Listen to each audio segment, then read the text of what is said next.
Hello guys, good evening. So tonight I'm gonna be reacting on one of my friends shared video sa among FB page.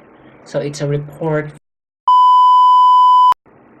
and she was even saying that she didn't even she was not prepared for the video. So yeah, we just wanna react to it, and my sister's kid or son is here with me to watch as well. So let's get right into the video.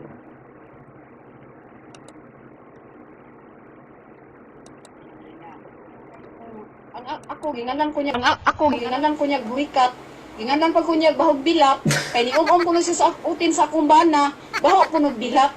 Nya ako kuno bana dili ko no ganahan mo tupad nako. Kay nanimaho na kuno kong bilak. Nya ako pong anak kawatan. Iingon maging sa pagistorya, iya ko ming ipapusil. Bahog bilak.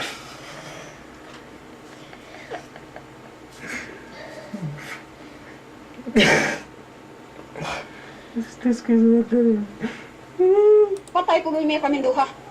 Kung nabuhat sa kong anak, nadunggaban siya sa luyo. Pero nagmahay na may anak. Kay lutoy man pud gaisa na kami pinahimutangan. Pero gisakitan ako siyang gibuhat. Nya nakitaan pag ako siya sa banwa. Pagkakita na ako sa banwa, hindagan siya. Yung wapa siya dautan binuhatan sa kumbana, dili siya mudagan.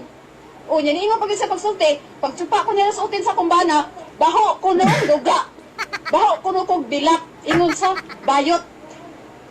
Dugay na mo na Kisakitan ko siya gibuhat nako. Uy, grabe ka bulgaran ni eh. Uy, ulit to. Grabe ka bulgar. Sa man nga report, uy. Ma'am, dugay na mo kaaway ani niya. Pag-upa, niingon siya pagsulti nako, na ako kuno, pagsupa ko niya sa utin sa kumbana, baho kuno kog bilak. Ang ako kuno bana, dili kuno ganahan ako mutupad, kay nanimaho na kuno ko. Unya kawatan pa jud kuno akong anak.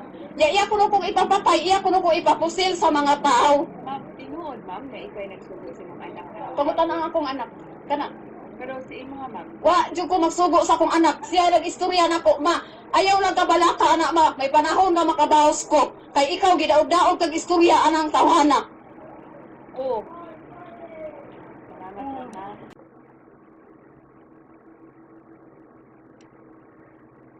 Whew. That was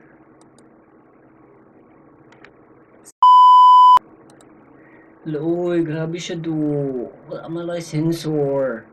Siguro sa mga nakakasabot sa those who understand the language or the dialect spoken here. Kamalay bala mag-judge. That's all for now. Sakto na may karong gabi na. Tug na ko, bye-bye.